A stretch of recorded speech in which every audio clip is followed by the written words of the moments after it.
ओम नमः शिवाय। हर हर महादेव। आप सभी पर भगवान भोलेनाथ व माता पार्वती की कृपा सदा सर्वदा बनी रहे। आज के इस वीडियो में आप सुनेंगे शनि प्रदोष व्रत की कथा। इस दिन भगवान शिव की पूजा करने से धन ऐश्वर्य सौभाग्य की प्राप्ति होती है। साथ ही ये व्रत आर्थिक लाभ, दाम्पत्य जीवन में सुख शांति के लिए और संतान की लंबी आयु के लिए किया जाता है। ये प्रदोष व्रत अर्थात त्रयोदशी का व्रत मनुष्य को सुखी और संतोषी बनाता है। अतः जो भी भक्तजन आज के दिन प्रदोष का व्रत करते हैं और इन कथाओं को सुनते हैं, उनके घर परिवार में सदा सुख शांति बनी रहती है और उन सभी भक्तों की सभी मनोकामनाएं पूर्ण होती हैं। भगवान शिव के साथ साथ माता पार्वती का भी आशीर्वाद उन्हें प्राप्त होता है। स्कंद पुराण के अनुसार सूत जी कहते हैं कि विदर्भ देश में सत्यवत नाम से प्रसिद्ध एक राजा थे। धर्म पूर्वक राज्य करते हुए उनका बहुत सा समय सुख पूर्वक बीत गया। एक समय शालव देश के राजाओं ने विदर्भ देश पर आक्रमण कर दिया। उनके बीच भयंकर युद्ध हुआ। दोनों पक्षों की बहुत सी सेना मारी गई, परंतु अंत में विदर्भ देश के राजा भी उनके हाथों से मारे गए। विदर्भ राज की गर्भवती स्त्री दुखी होकर रात के समय राजभवन से निकलकर वन की ओर चली गई। सुबह होने पर उस रानी ने जलाशय के किनारे एक वृक्ष के नीचे एक सुंदर से पुत्र को जन्म दिया। उसके बाद वे प्यास से व्याकुल होकर जलाशय में पानी पीने के लिए उतर गई। इतने में ही एक घड़ियाल ने आकर उसे अपना ग्रास बना लिया और वह बालक पैदा होते ही माता पिता से हीन हो गया। जब वे नवजात शिशु वृक्ष के नीचे पड़ा हुआ जोर जोर से रो रहा था, उसी समय भगवान भोलेनाथ की कृपा से वहां पर एक उमा नाम की ब्राह्मणी पहुंची। वे अपने 1 वर्ष के बालक सूची व्रत को गोद में लिए हुए थी। वे ब्राह्मणी बहुत ही गरीब और विधवा थी। वे भीख मांगकर अपना गुजारा करती थी। उस बालक को रोते हुए देखकर उसने मन ही मन सोचा कि ये तो बड़ी आश्चर्य की बात है कि ये नवजात शिशु जिसकी अभी तक नाल भी नहीं कटी है, यहाँ पर पड़ा हुआ है। इसकी माता कहाँ चली गई? जब वे ब्राह्मणी सोच में डूबी हुई थी, उसी समय वहां से एक सन्यासी गुजरे। वे ऐसे जान पड़ते थे मानो साक्षात शंकर भगवान ही हो। उन श्रेष्ठ भिक्षु ने उस स्त्री से कहा, हे ब्राह्मणी, तुम इस बालक की रक्षा करो, इससे तुम्हें परम कल्याण की प्राप्ति होगी। इतना कहकर वे दयालु भिक्षु वहां से चले गए। उनके जाने के बाद ब्राह्मणी ने उस बालक को लेकर अपने घर की ओर प्रस्थान किया। ये ब्राह्मणी एक चक्र नामक नगर में निवास करती थी। ब्राह्मणी ने उस बालक को अपने बेटे के समान ही पालन पोषण दिया और उसका नाम धर्मगुप्त रखा। वे भिक्षा के अन्न से ही अपने पुत्र और राजकुमार दोनों को पालने लगी। एक दिन वे ब्राह्मणी उन दोनों बालकों को साथ लेकर भीख मांगती हुई देव मंदिर में चली गई। उस समय वहां पर शांडिल्य मुनि पधारे हुए थे। शांडिल्य मुनि को देखकर ब्राह्मणी ने उन्हें प्रणाम करके पूछा, हे ब्राह्मण देव, एक सन्यासी के कहने पर मैं इस बालक को अपने घर तो ले आई हूँ। अभी तक मुझे इसके कुल का कुछ पता नहीं चला, फिर भी मैं अपने पुत्र की भांति इसका पालन पोषण करती हूँ। आप ज्ञान के नेत्रों से देखकर मुझे बताने की कृपा करें कि ये बालक किस कुल में उत्पन्न हुआ है और इसके माता पिता कौन है। तब मुनिवर शांडिल्य बोले, ये विदर्भ देश के राजा का पुत्र है। इतना कहकर शांडिल्य मुनि ने उस बालक के पिता के युद्ध में मारे जाने तथा उसकी माता के ग्रह द्वारा ग्रस्त होने का सब समाचार पूर्ण रूप से बताया। ये सुनकर ब्राह्मणी को और भी आश्चर्य हुआ और फिर उसने प्रश्न किया कि हे महामुनि, वे राजा सभी भोगों को छोड़कर युद्ध में क्यों मारे गए और इस बालक को ये दृढ़ता कैसे प्राप्त हुई? ये अपने राज्य को कैसे प्राप्त करेगा? ये तो मेरे पुत्र की तरह भिक्षा के अन्न से ही जीवन निर्वाह करता है। इसकी दृढ़ता के निवारण का क्या उपाय है? तब शांडिल्य मुनि बोले, इस राजकुमार के पिता विदर्भ पूर्व जन्म में पांड्य देश के राजा थे। एक दिन प्रदोष काल में राजा बड़ी भक्ति भाव से त्रिलोकीनाथ महादेव जी की आराधना में मगन थे। उसी समय उनके नगर में बड़ा भारी कोलाहल मचा। उस शोर को सुनकर राजा ने बीच में ही भगवान शंकर की पूजा को छोड़ दिया और राजभवन से बाहर निकल गए। इसी समय राजा का मंत्री शत्रु को पकड़कर उनके समीप ले आया। वे शत्रु पांडे राज्य का सामंत था। उसे देखते ही राजा ने क्रोधपूर्वक उसका मस्तक कटवा दिया। शिव पूजा को छोड़कर नियम को समाप्त किए बिना ही राजा ने रात में भोजन भी कर लिया। इसी प्रकार राजकुमार भी प्रदोष काल में भगवान शिव की पूजा किए बिना ही भोजन करके सो गया। वही राजा अगले जन्म में विदर्भ देश का राजा हुआ। शिव पूजा में विघ्न होने के कारण शत्रु ने उसके सुख भोग के बीच में ही मार डाला। पूर्व जन्म में जो उसका पुत्र था, इस जन्म में भी राजा का वही पुत्र है। भगवान शिव की पूजा का उल्लंघन करने के कारण ये दरिद्रता को प्राप्त हुआ है। इसकी माता ने पूर्व जन्म में छल से अपनी सोत को मार डाला था। उस महान पाप के कारण ही वे इस जन्म में ग्रह के द्वारा मारी गई। हे ब्राह्मणी, तुम्हारा पुत्र पूर्व जन्म में भी एक ब्राह्मण ही था। इसने अपना सारा जीवन केवल दान लेने में ही बिताया, यज्ञ आदि सत्कर्म नहीं किए, इसलिए ये दरिद्रता को प्राप्त हुआ है। उस दोष के निवारण के लिए अब ये भगवान शंकर की शरण में जाए। यदि ये दोनों बालक प्रत्येक प्रदोष के दिन भगवान शंकर का पूजन करते रहे तो वर्ष भर के भीतर ही इनकी दरिद्रता का नाश हो जाएगा और राज्य सुख की प्राप्ति होगी। इस प्रकार शरण में आई हुई ब्राह्मणी को मधुर वचनों द्वारा आश्वासन देकर शांडिल्य मुनि ने उनके दोनों बालकों को भगवान शंकर की आराधना के मंत्र का उपदेश दे दिया। उसके बाद ब्राह्मणी अपने दोनों बालकों को लेकर वहां से चली गई। 4 मास बाद एक दिन ब्राह्मण का पुत्र नदी में स्नान करने गया। वहां उसे धन से भरा हुआ एक घड़ा मिला, जिसे लेकर वे अपनी माँ के पास गया। माँ धन से भरे हुए घड़े को देखकर बहुत खुश हुई और उसने कहा, इसे अपने भाई के साथ आधा आधा बांट लो। मगर धर्मगुप्त ने इस धन में हिस्सेदारी से मना करते हुए कहा, मैं किसी अन्य के भाग्य का भागी नहीं हो सकता। प्रत्येक व्यक्ति स्वयं के कर्म का फल भोगता है। इस प्रकार प्रसन्नता पूर्वक भगवान शंकर की पूजा करते हुए उन दोनों कुमारों का 1 वर्ष व्यतीत हो गया। एक दिन ब्राह्मण का पुत्र और राजकुमार वन में भ्रमण करने गए। मार्ग में उन्होंने देखा कि अनेक गंधर्व कन्याएं आपस में क्रीड़ा कर रही थी। ब्राह्मण कुमार वहीं पर रुक गया और राजकुमार से बोला, हमें इससे आगे नहीं जाना चाहिए। ये गंधर्व कन्याएं हैं, किसी को भी अपनी ओर आकर्षित कर सकती हैं। मगर राजकुमार निडर होकर आगे बढ़ता गया। जब मुख्य गंधर्व कन्या ने राजकुमार धर्मगुप्त को देखा तो वे उसके प्रति आकर्षित हो गई। उसने अपनी सभी सखियों को फूल चुनने के लिए भेज दिया और राजकुमार के पास आने की प्रतीक्षा करने लगी। उसे अकेला देखकर राजकुमार उसके पास गया और उससे बातचीत करते हुए उसे बताया कि मैं विदर्भ देश का राजकुमार हूँ। मेरे माता पिता अभी संसार में नहीं है और शत्रुओं ने हमारे राज्य पर कब्जा कर लिया है। तब कन्या ने अपना परिचय देते हुए कहा कि मैं विद्विक नामक गंधर्व की पुत्री हूँ। मेरा नाम अंशुमति है और मैं गायन में प्रवीण हूँ। उसने ये भी कहा कि मैं आपसे विवाह करना चाहती हूँ। इतना कहकर उसने अपनी मोतियों की माला निकालकर राजकुमार को पहना दी। तब राजकुमार ने पूछा, तुम राजपाट गवा चुके राजकुमार के साथ कैसे रह पाओगी और अपने माता पिता की अनुमति के बिना तुम मेरे साथ कैसे आ सकती हो? इस पर अंशुमति बोली, चाहे जो हो जाए मैं वही करूंगी जो मैं चाहती हूँ। तुम 2 दिन बाद प्रातःकाल यहाँ आकर मुझसे मिलना। इतना कहकर वे वहां से चली गई।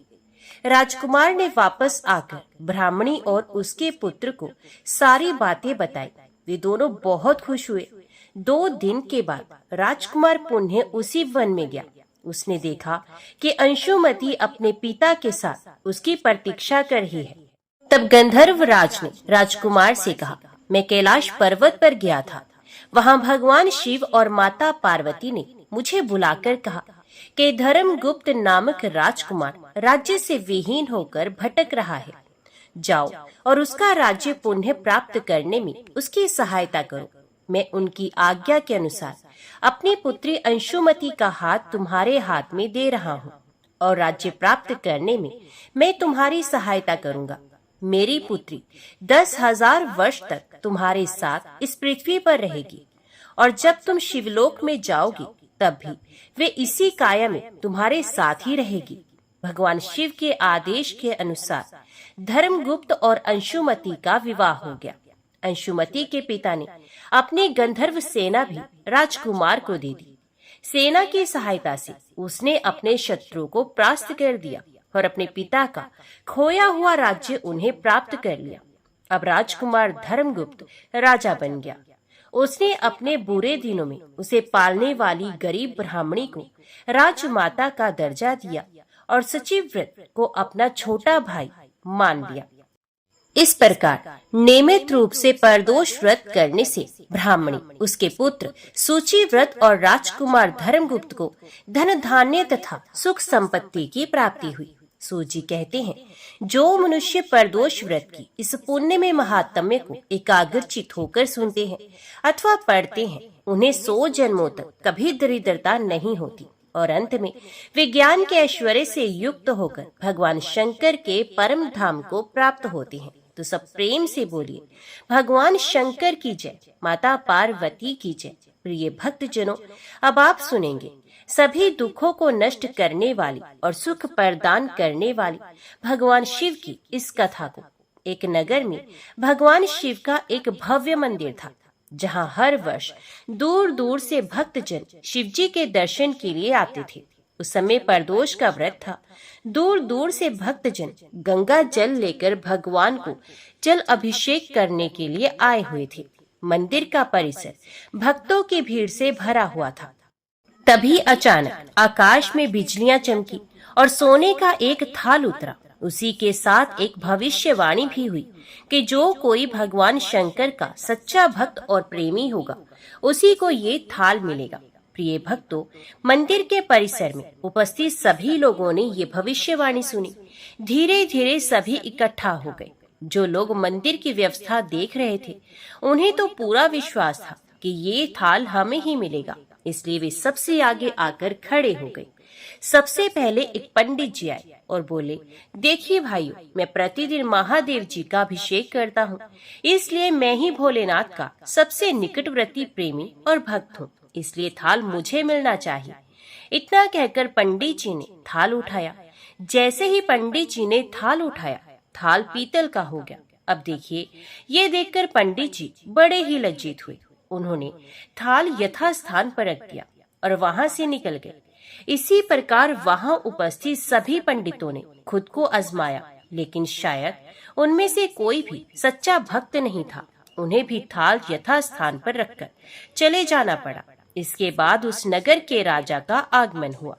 राजा साहब आगे आए और बोले कि हे प्रजाजनों, मैंने महादेव के मंदिर में बड़ी भारी दान दक्षिणा की है, इसलिए ये थाल मुझे ही मिलना चाहिए। इतना कहकर राजा आगे बढ़े और थाल उठाया। जैसे ही राजा ने थाल उठाया, थाल तांबे का हो गया।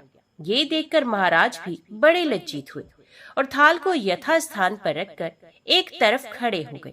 इसके बाद इसी तरह एक एक करके दानी महात्मा और भक्त पधारे और थाल को उठाया, लेकिन किसी के हाथ में कुछ और किसी के हाथ में कुछ और ही हो गया, लेकिन सोने का नहीं रहा। तब लोगों को पता चला कि हम में से कोई भी महादेव का सच्चा भक्त नहीं है। उसी समय एक किसान का आगमन हुआ। वे बेचारा महीनों बाद आज प्रदोष व्रत के शुभ अवसर पर शिवजी के दर्शन करने के लिए आया था। गरीबी और गृहस्थी के बोझ तले दबा हुआ दिन रात खेतों में मेहनत मजदूरी करके अपना और अपने परिवार का गुजारा करता था।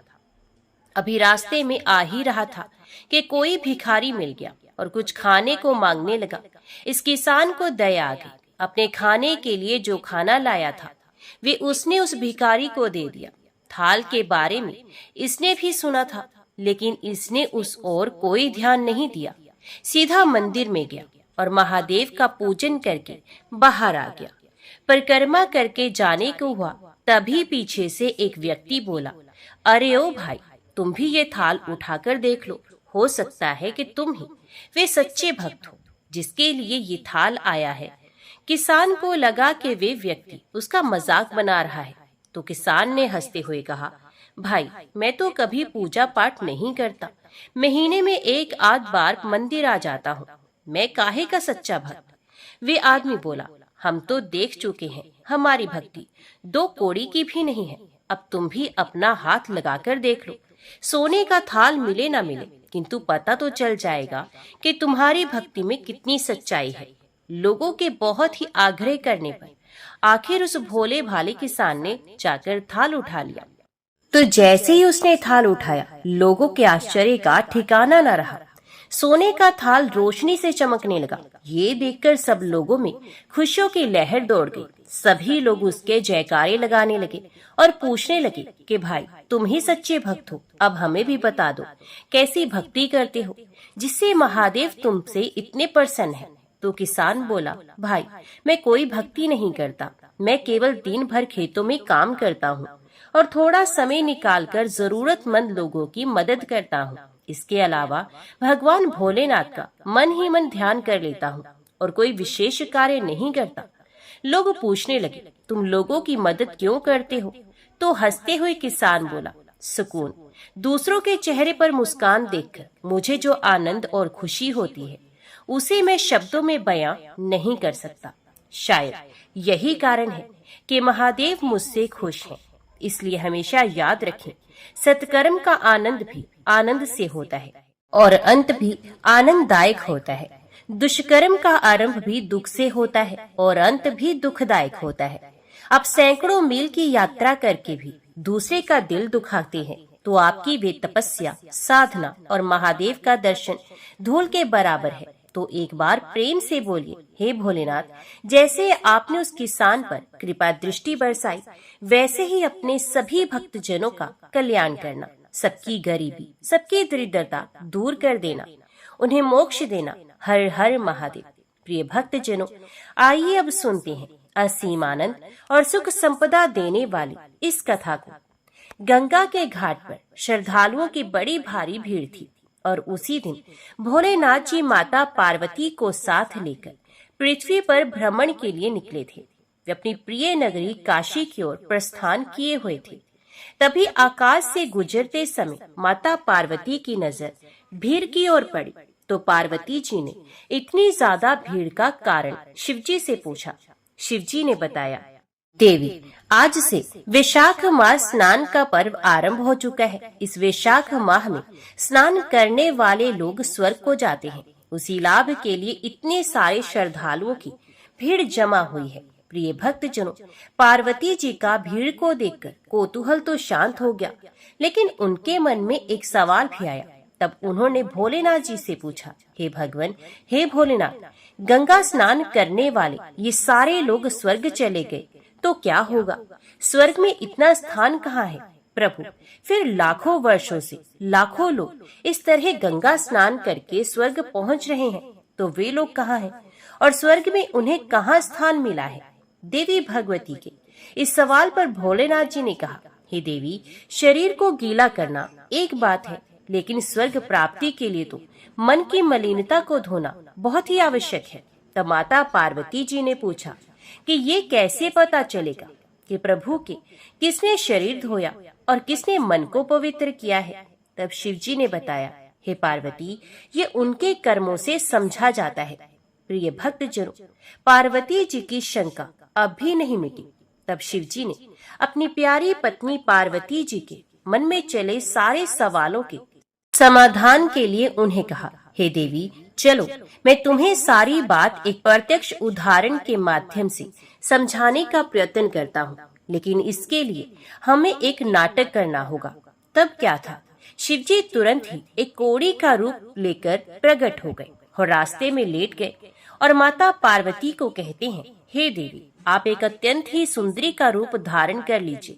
वैसे तो आप अत्यंत ही सुंदर हैं। अब क्या था, माता पार्वती अपना रूप बदलकर कौड़ी बने शिवजी के साथ गंगा स्नान के लिए जाते मार्ग के किनारे बैठ गई।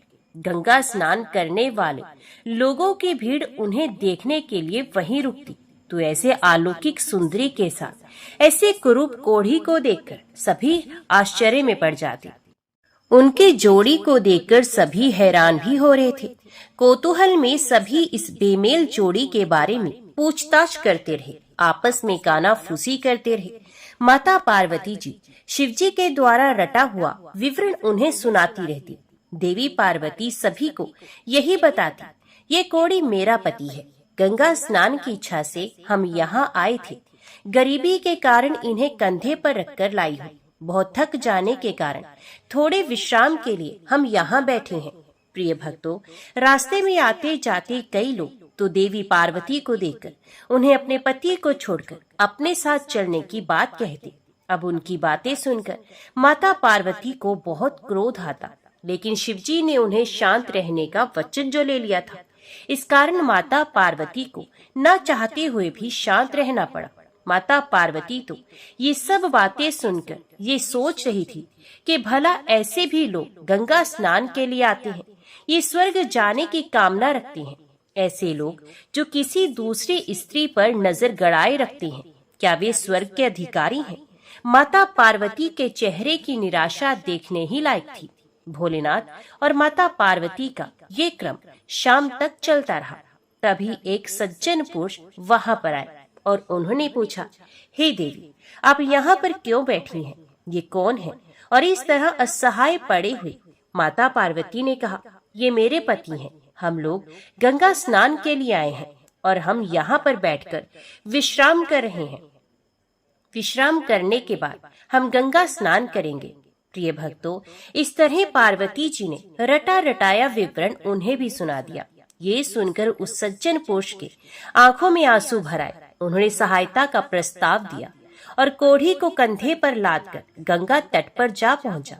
और यहाँ तक कि वे लोग गंगा स्नान कर भी लेते हैं। और उसके बाद उस सज्जन पुरुष ने जो अपने साथ में सत्तू लाया था, उन दोनों को खाने के लिए दे दिया और फिर सुंदर स्त्री बनी माता पार्वती को बारंबार नमन करते हुए कहा, हे देवी, आप जैसी देवियां ही इस धरती के स्तंभ हैं। धन्य है आप जो इस प्रकार अपना धर्म निभा रही हैं। ऐसा कहकर वे पुरुष दोनों को प्रणाम करता है। भगवान शिव और माता पार्वती ने उसे आशीर्वाद दिया। शिव पार्वती वहां से उठे और कैलाश की ओर चले गए। शिवजी ने रास्ते में कहा, हे देवी, हे पार्वती, इतनों में से एक ही व्यक्ति ऐसा था जिसने अपना मन धोया और अपने लिए स्वर्ग का सुगम रास्ता बनाया। गंगा स्नान का महात्म्य तो सही है, पर इसके साथ मन भी धोने की शर्त लगी है। तब माता पार्वती समझ गई कि आखिर क्यों इतनी संख्या में गंगा स्नान करने के बाद भी और गंगा का निर्मल महालय होने के बाद भी स्वर्ग नहीं पहुंच पाती, और क्यों गंगा स्नान के पुण्य फल से वंचित रह जाती हैं, क्योंकि उन्हें विश्वास नहीं होता कि गंगा स्नान करने के बाद भी उनके पाप धुल जाएंगे। गंगा स्नान करने तो सभी जाते हैं, किंतु शुद्ध मन लेकर बहुत कम लोग जाते हैं। राह चलते किसी स्त्री को देखकर उनके मन में उसके प्रति आकर्षण पैदा होता है, ये तो पाप है। किसी असहाय को देखकर उससे घृणा कर लेते हैं। इतने सारे पाप मन में लेकर भला गंगा स्नान करने का फल कैसे मिल सकता है? जो लोग धर्म, कर्म, पुण्य और दान करते हैं, गंगा जी में स्नान करते हैं, उनके पाप स्वतः ही मिट जाते हैं और उन्हें स्वर्ग की प्राप्ति होती है। इसलिए गंगा स्नान करने से पूर्व अपने मन को शुद्ध और निर्मल करना अत्यंत ही आवश्यक है, और उसके साथ ही दान पुण्य अवश्य करना चाहिए।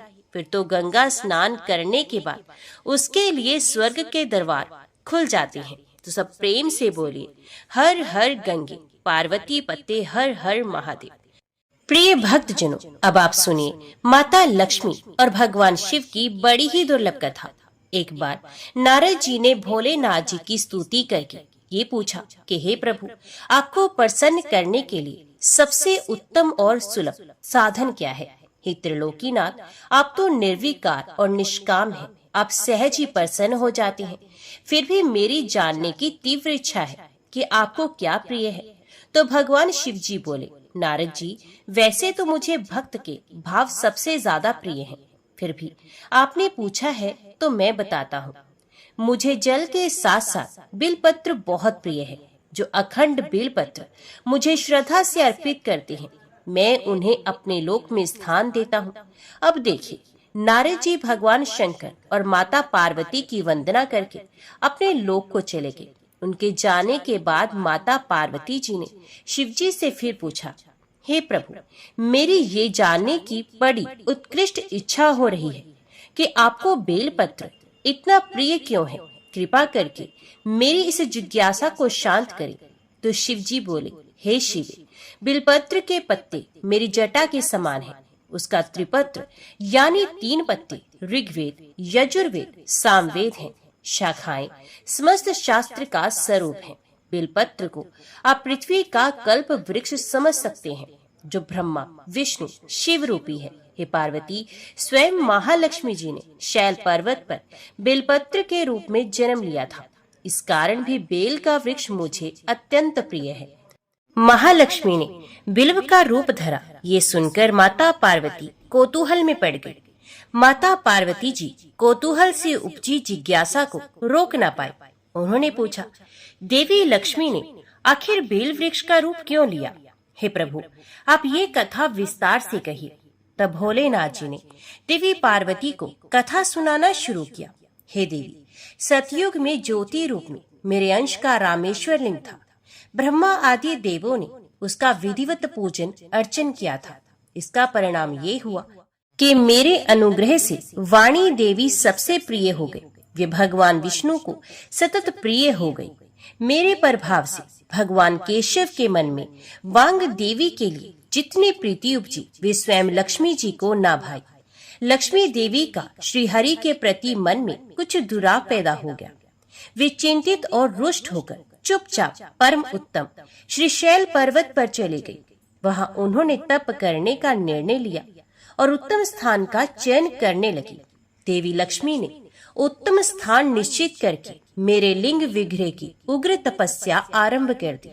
उनकी तपस्या कठोरतम होती जा रही थी। हे परमेश्वरी, कुछ समय के बाद महालक्ष्मी जी ने मेरे लिंग विग्रह से थोड़ा उधर में एक वृक्ष का रूप धारण कर लिया। अपने पत्तों और पुष्पों द्वारा निरंतर मेरा पूजन करने लगी। इसी तरह महालक्ष्मी ने कोटि वर्ष अर्थात 1 करोड़ वर्ष का घोर आराधना की और अंत में उन्हें मेरा अनुग्रह प्राप्त हुआ।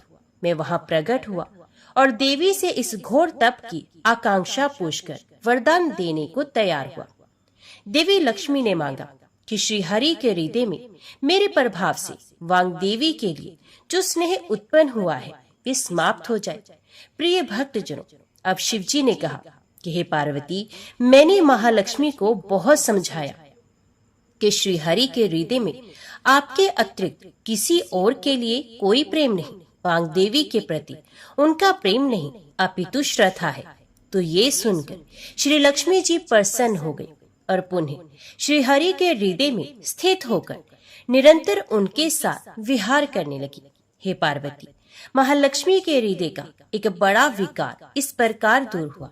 इस कारण हरे प्रिया उसी वृक्ष रूपा में सर्वदा अतिशय भक्ति से भरपूर यत्न पूर्वक मेरी पूजा करने लगी। हे पार्वती, इसी कारण बिल्व का वृक्ष, उनके पत्ते, फल फूल आदि मुझे बहुत अधिक प्रिय हैं। हे देवी, मैं निर्जन स्थान में बिल्व वृक्ष का आश्रय लेकर रहता हूँ। बिल्व वृक्ष को सदा सर्व तीर्थम एवं सर्व देवम मानना चाहिए। इसमें तनिक भी संदेह नहीं कि बिल्व पत्र, बिल्व फूल, बिल्व वृक्ष अथवा बिल्व काष्ठ के चंदन से जो मेरी पूजा करता है वे मेरा भक्त, मेरा अति प्रिय है। बिल्व वृक्ष को शिव के समान ही समझे। वे मेरा शरीर है। जो बिल पर चंदन से मेरा नाम अंकित करके मुझे अर्पण करता है, मैं उसे सभी पापों से मुक्त करके अपने लोक में स्थान देता हूँ। हे देवी, उस व्यक्ति को स्वयं लक्ष्मी जी नमस्कार करती हैं जो बिल्व से मेरा पूजन करता है। जो बिल मूल में प्राण छोड़ता है उसको रुद्र देह प्राप्त होती है। मेरी पूजा के लिए बेल की उत्तम पत्तों का ही प्रयोग करना चाहिए। प्रिय भक्तजनों, इस प्रकार भगवान शंकर ने महादेवी माता पार्वती के प्रश्नों का उत्तर दिया और उनकी जिज्ञासा को शांत किया। तो सब प्रेम से बोलिए, जय शिव शंकर, जय भोलेनाथ, जय माता पार्वती। ओम नमः शिवाय। प्रिय भक्तजनों, आइए अब सुनते हैं विनायक जी की कथा। एक ब्राह्मण था जो नित्य प्रति सुबह उठकर गंगा जी स्नान के लिए जाता और आकर विनायक जी की पूजा करता और विनायक जी की कहानी सुनता था। उसकी पत्नी को पूजा करना अच्छा नहीं लगता था। वे क्रोधित हो जाती थी और कहती थी कि सुबह सबसे पहले पूजा करने के लिए बैठ जाते हो, मैं झाड़ू निकालती हूँ, घर का काम करती हूँ, तुम्हें कोई और काम नहीं है क्या? ब्राह्मण उसकी बातों को सुनता ही नहीं था। एक दिन ब्राह्मण गंगा जी नहाने के लिए चला गया और पीछे से ब्राह्मणी ने विनायक जी को छुपाकर रख दिया। वापस आकर ब्राह्मण ने कहा, विनायक जी की मूर्ति कहाँ गई? तो ब्राह्मणी बोली कि मुझे तो नहीं पता कहाँ गई। अब देखिए, ब्राह्मण ने खाना नहीं खाया, पानी भी नहीं पिया और उस ब्राह्मण ने कहा कि जब तक मैं विनायक जी की पूजा नहीं कर लेता तब तक अन्न और जल ग्रहण नहीं कर सकता। मैं तो विनायक जी की पूजा करने के बाद ही अन्न और जल ग्रहण करूंगा। ब्राह्मणी ने ब्राह्मण को बहुत समझाया कि भोजन कर लो, लेकिन उसने नहीं किया।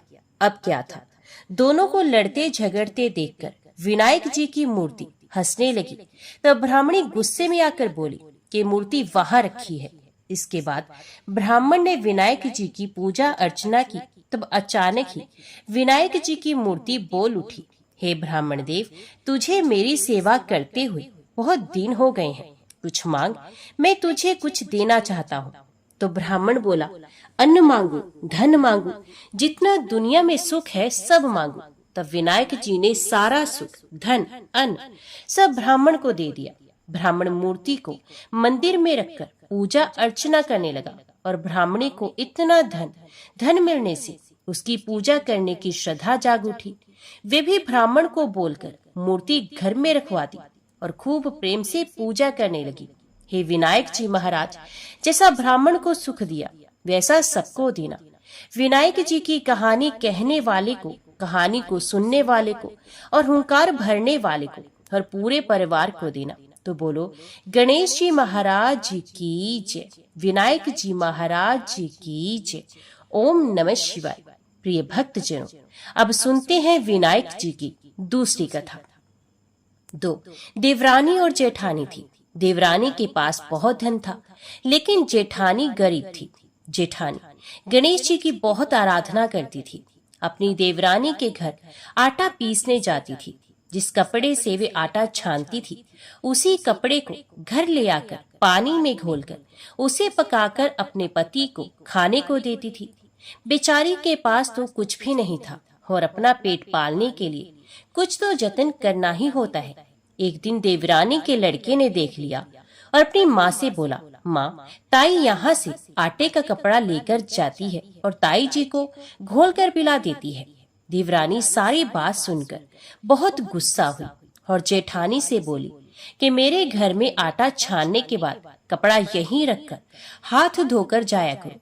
वे ऐसा ही करने लगी। लेकिन जब वे घर आती तो उसका पति बोलता कि मुझे आटा घोलकर उसका कुछ बनाकर मुझे खिलाओ, मुझे बहुत जोर से भूख लगी है।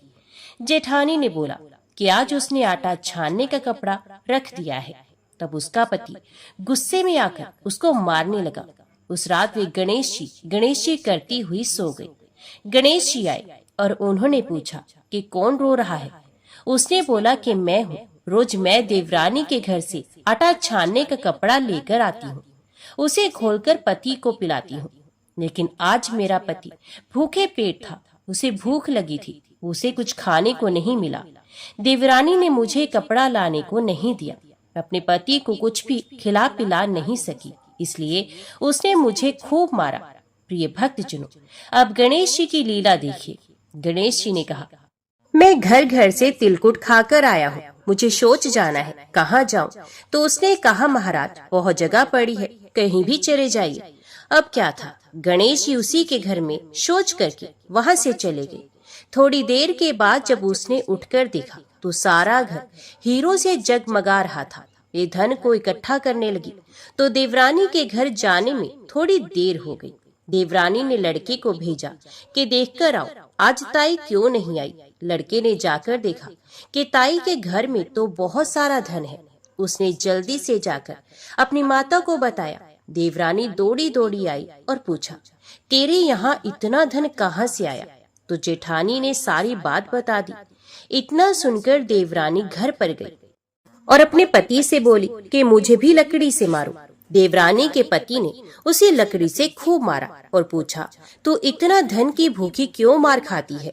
लेकिन वे नहीं मानी। उसके पति ने उसे खूब मारा। वे सारा मकान खाली करके गणेश जी का नाम ले लेकर सो गई। गणेश जी आए और बोले कि मैं घर घर में तिलकुट खाकर आया हूँ, इसलिए मुझे शौच जाना है, कहाँ पर जाऊँ?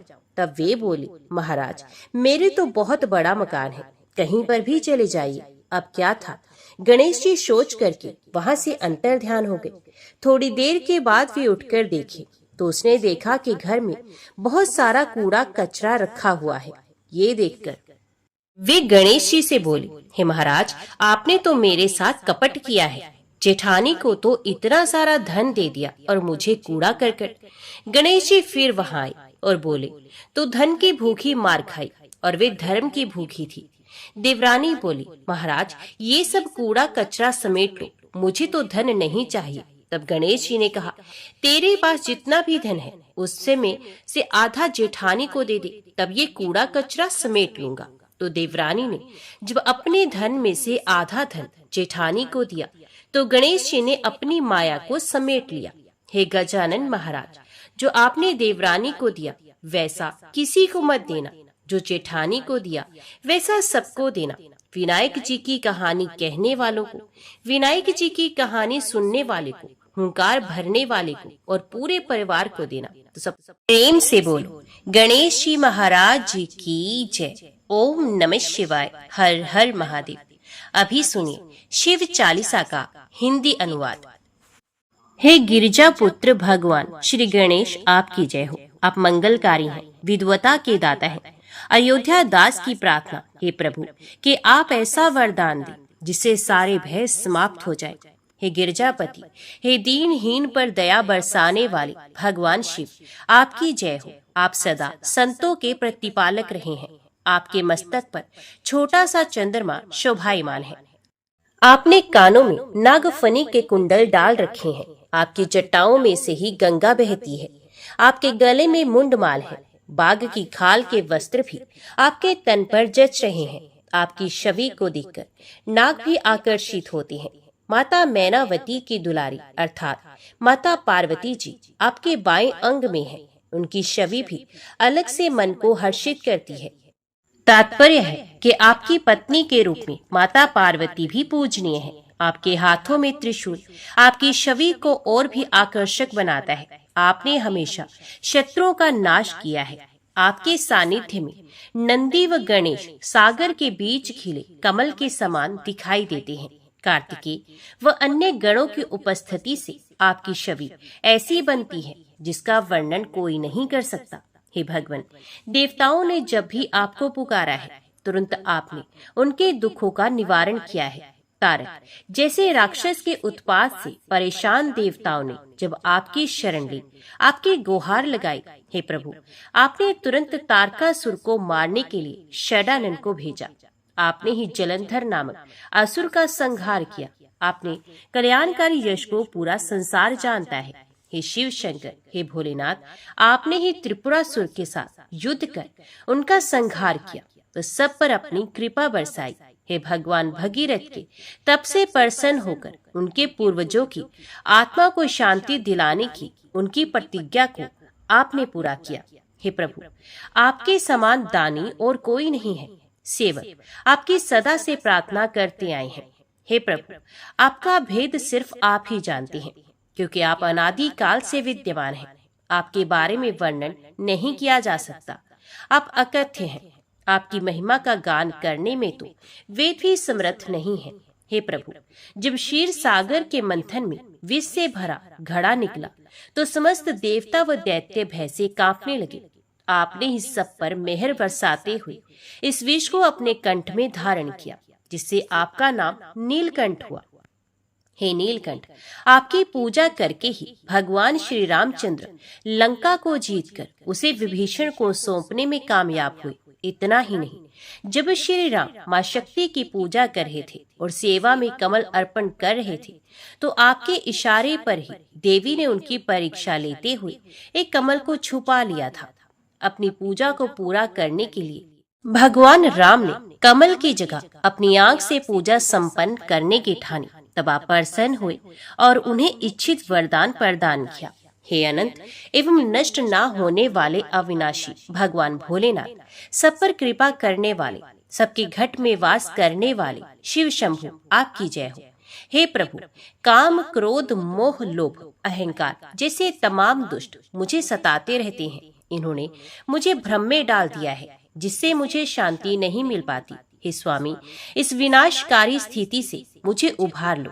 यही उचित अवसर अर्थात जब मैं इस समय आपकी शरण में हूँ, मुझे अपनी भक्ति में लीन कर मुझे मोहमाया से मुक्ति दिलाओ, सांसारिक कष्टों से उभारो। अपने त्रिशूल से इन तमाम दुष्टों का नाश कर दो। हे भोलेनाथ, आकर मुझे इन कष्टों से मुक्ति दिलाओ। हे प्रभु, वैसे तो जगत के नातों में माता पिता, भाई बंधु, नाते रिश्तेदार सब होते हैं, लेकिन विपदा पड़ने पर कोई भी साथ नहीं देता। हे स्वामी, बस आपकी ही आस है, आकर मेरे संकटों को हर लो। आपने सदा निर्धन को धन दिया है, जिसने जैसा फल चाहा आपकी भक्ति से वैसा फल प्राप्त किया है। हम आपकी स्तुति, आपकी प्रार्थना किस विधि से करें, अर्थात हम अज्ञानी हैं प्रभु। अगर आपकी पूजा करने में कोई चूक हुई हो तो हे स्वामी, हमें क्षमा कर देना। हे शिव शंकर, आप तो संकटों का नाश करने वाले हो, भक्तों का कल्याण व बाधाओं को दूर करने वाले हो। योगी यति, ऋषि मुनि सभी आपका ध्यान लगाते हैं। शारद नारद सभी आपको शीश नवाते हैं। हे भोलेनाथ, आपको नमन है, जिसका ब्रह्मा आदि देवता भी भेद ना जान सके। हे शिव, आपकी जय हो। जो भी इस पाठ को मन लगाकर करेगा, शिव शंभु उनकी रक्षा करेंगे। आपकी कृपा उन पर बरसेगी। पवित्र मन से इस पाठ को करने से भगवान शिव कर्ज में डूबे को भी समृद्ध बना देते हैं। यदि कोई संतानहीन हो तो उसकी इच्छा को भी भगवान शिव का प्रसाद निश्चित रूप से मिलता है। त्रयोदशी को पंडित बुलाकर हवन करवाने, ध्यान करने और व्रत रखने से किसी भी प्रकार का कष्ट नहीं रहता। जो कोई भी धूप दीप नैवेद्य चढ़ाकर भगवान शंकर के सामने इस पाठ को सुनाता है, भगवान भोलेनाथ उसके जन्म जन्मांतर के पापों का नाश करते हैं। अंतकाल में भगवान शिव के धाम शिवपुर अर्थात स्वर्ग की प्राप्ति होती है, उसे मोक्ष मिलता है।